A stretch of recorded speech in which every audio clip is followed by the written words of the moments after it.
धरती का सबसे बड़ी भूल भुलैया कहे जाने वाला डेजर्ट, जहां दिन का तापमान 56 डिग्री तो रात को बर्फ जमा देने वाली ठंड पड़ती है, क्योंकि रात में यहाँ पर तापमान 0 डिग्री से भी नीचे चला जाता है।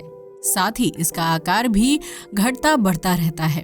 अब आप सोच रहे होंगे कि हम किसकी बात कर रहे हैं, तो हम आपको बता दें, हम बात कर रहे हैं दुनिया के सबसे बड़े मरुस्थल सहारा रेगिस्तान की, जहां अक्सर लोग भटक जाते हैं। आखिर क्या है पूरा मामला, जानने के लिए आपको हमारी वीडियो को एंड तक देखना होगा। चलिए शुरू करते हैं। सबसे पहले सहारा रेगिस्तान की लोकेशन की बात करते हैं। ये अफ्रीका महाद्वीप के नॉर्दर्न पार्ट में है। अफ्रीका का ये सहारा रेगिस्तान अपने आप में कई रहस्यों को समेटे हुए है। अगर बात करें इसके एरिया की, तो इसका क्षेत्रफल लगभग 9.2 मिलियन स्क्वायर किलोमीटर्स में फैला है। सहारा डेजर्ट कितना बड़ा है, इसका अंदाजा आप इस बात से लगा सकते हैं कि ये लगभग चीन या संयुक्त राज्य अमेरिका के एरिया के बराबर है। साथ ही इसे दुनिया का सबसे गर्म रेगिस्तान भी माना जाता है। ऐसा इसलिए क्योंकि यहाँ पर दिन के समय झुलसा देने वाली गर्मी पड़ती है, लेकिन वो अलग बात है कि यहाँ रात को शरीर कपा देने वाली ठंड भी देखने को मिलती है। कई सालों तक यहाँ बारिश नहीं होती, और जब बारिश होती है तो सहारा डेजर्ट में फैला रेत इतना गर्म होता है कि जमीन पर पहुंचते ही बारिश की बूंदें भाप बनकर उड़ जाती हैं। मगर सहारा डेजर्ट की सबसे खास बात यह है कि इतना ज्यादा गर्म होने के बाद भी यहाँ पर पेड़ पौधे, वनस्पति और लगभग 4 मिलियन लोग रहते हैं। असल में जैसा कि हमने अभी बताया कि सहारा रेगिस्तान में बारिश नहीं होती, और यहाँ बारिश न होने के पीछे रिस्पॉन्सिबल यहाँ की हवाएं हैं। यहाँ गर्म हवाएं चलती हैं जो बादलों को नहीं बनने देती। मगर इतनी कठोर सिचुएशन के बाद भी सहारा रेगिस्तान में जीवन पनपता है। यहाँ 500 से भी ज्यादा टाइप के पेड़ पौधों की प्रजातियां पाई जाती हैं। इसके अलावा जीव जंतुओं में ऊंट, सांप, कीट पतंगे और बिच्छू देखने को मिलते हैं। वैसे हम आपको बता दें कि ऐसा नहीं है कि सहारा रेगिस्तान हमेशा से ही मरुस्थल है। वैज्ञानिकों का मानना है कि आज से लगभग 6000 साल पहले सहारा रेगिस्तान बिल्कुल हरी भरी भूमि हुआ करता था। तब यहाँ पर बहुत मात्रा में बारिश होती थी, ह्यूमिडिटी से भरी हवाएं चलती थी, जिससे बादल बनते थे और बारिश होती थी। बट अचानक से जलवायु परिवर्तन ने इस पूरे के पूरे क्षेत्र को बदल कर रख दिया, जिससे हरा भरा मैदान रेगिस्तान बन गया। और यहाँ रहने वाले हजारों लोगों ने गर्मी की वजह से इस जगह को छोड़ दिया, जिसके बाद वो अलग अलग कॉन्टिनेंट में जाकर बस गए। असल में हम ऐसा इसलिए कह रहे हैं क्योंकि सहारा रेगिस्तान में बहुत सारे जीवों के अवशेष मिले हैं, जिनमें spinosaurus, giant catfish, legged whales के साथ साथ डायनासोर के जीवाश्म भी शामिल हैं। अदर रीजंस के अलावा अर्थ एंड सन की बढ़ती दूरी ने भी सहारा में डिजर्टिफिकेशन की शुरुआत की थी। साथ ही अफ्रीका के सहारा रेगिस्तान में 4000 ईसा पूर्व के कृषि के अवशेष भी पाए जाते हैं, जिससे साबित होता है कि जरूर यहाँ कोई सिविलाइजेशन रही होगी। वैसे तो ये पूरा सहारा रेगिस्तान ही रहस्य से भरा हुआ है, मगर इसका एक सबसे बड़ा रहस्य या फिर कुदरत का अनोखा करिश्मा कह लीजिए, यहाँ एक क्लीन पानी की झील देखने को मिलती है, जिसके आसपास हमेशा से ही हरियाली और जीव जंतु देखने को मिलते हैं।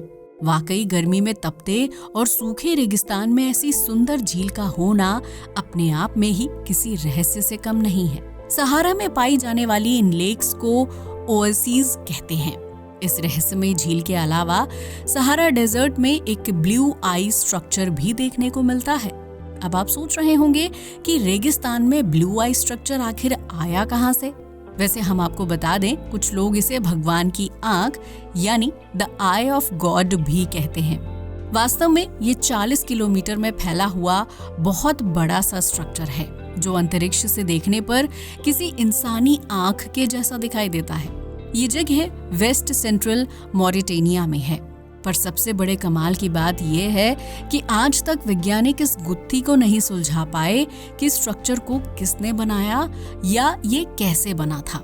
हालांकि कई रिसर्चर का मानना है कि इस स्ट्रक्चर को इंसानों के द्वारा बनाया गया होगा, वहीं कुछ लोग कहते हैं कि इसको एलियन ने बनाया था। हाँ, मगर इसे बनाया किसने है, इसका पता आज तक कोई नहीं लगा सका। वैसे तो सहारा रेगिस्तान में जाना अपने आप में ही बहुत मुश्किल सफर रहता है, क्योंकि एक तो यहाँ होती है जला देने वाली गर्मी और ऊपर से फिसलन भरी रेत। तभी तो इस गर्मी में रेत पर चढ़ना वास्तविक मेहनत का काम है। सहारा रेगिस्तान में बहुत से रेत के टीले हैं और इन टीलों को एर्ग के नाम से जाना जाता है, जो अपने आप में ही जादुई हैं। असल में हम ऐसा इसलिए कह रहे हैं क्योंकि ये टीले हर साल कई गज तक खिसक जाते हैं, जिसकी वजह से रेगिस्तान का लैंडस्केप लगातार बदल रहा है। वैसे अगर बात करें यहाँ के हाईएस्ट टेम्परेचर की, तो सहारा रेगिस्तान का रिकॉर्ड हाई टेम्परेचर 136 फ़ारेनहाइट था। साथ ही यहाँ पर 6000 साल पुराने मेगालिथिक पत्थर की रॉक के साथ साथ डायनासोर के जीवाश्म भी मिले हैं।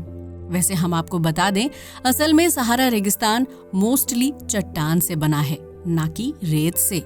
आप जानकर हैरान रह जाएंगे, असल में इस पूरे रेगिस्तान में केवल 30% ही रेत है और बाकी का 70% भाग बजरी नुमा चट्टान से भरा है। यही नहीं, यहाँ आपको ऐसी ऐसी चीज देखने को मिलती हैं जिनके बारे में आप हैरान रह जाएंगे। वैसे अब तक आपने सहारा रेगिस्तान के बारे में केवल इतना सुना होगा कि ये दुनिया का सबसे बड़ा रेगिस्तान है, मगर इसके अंदर इतने रहस्य छुपे हैं जिन्हें सुनकर आपके होश उड़ जाएंगे। सहारा रेगिस्तान को जादुई मरुस्थल भी कहा जाता है। ऐसा इसलिए क्योंकि रहस्यमय ढंग से सहारा मरुस्थल का दायरा घटता और बढ़ता रहता है। ऐसा बताया जाता है कि 100 साल में इस रेगिस्तान का क्षेत्रफल 9 लाख वर्ग किलोमीटर तक बढ़ चुका है। हालांकि वैज्ञानिक इसके पीछे ग्लोबल वार्मिंग को रिस्पॉन्सिबल मानते हैं, मगर चाहे जो भी हो, सहारा रेगिस्तान अपने आप में कई रहस्य को समेटे हुए है। वैसे रेगिस्तान शब्द सुनकर लगता है कि यहाँ पर जला देने वाली गर्मी पड़ती होगी और यहाँ जहाँ देखो वहाँ रेत फैली रहती होगी, मगर आपको अपनी नॉलेज को दुरुस्त करने की जरूरत है, क्योंकि दुनिया के सबसे गर्म रेगिस्तान में बर्फबारी भी होती है। अब आप सोच कर देखिए, चारों ओर दूर तक फैली रेत और उसके ऊपर होती बर्फबारी, अपने आप में ही कितना खूबसूरत लगता होगा।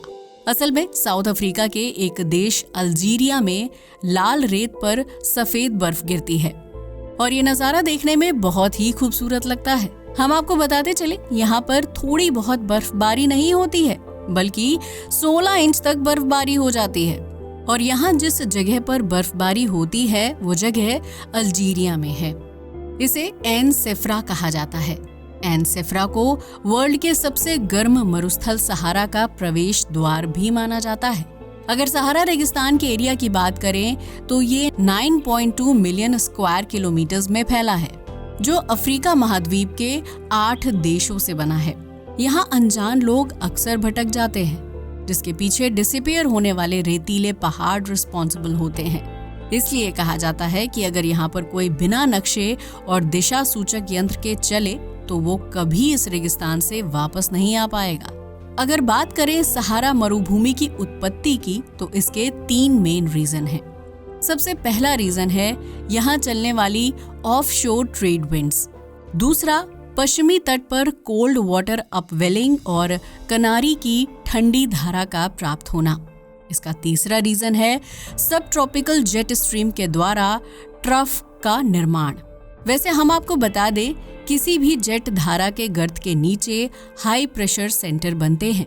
अगर बात करें सहारा मरुभूमि की विशेषताओं की, तो इसमें एटलस पर्वत देखने को मिलता है।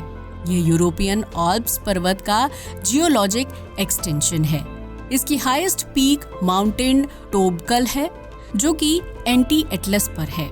एंटी एटलस पर्वत के 3 भाग हैं, जिसमें पश्चिमी भाग रेन शैडो रीजन है एंड साथ ही ये मेडिटेरेनियन क्लाइमेट की सदर्न बॉर्डर भी है।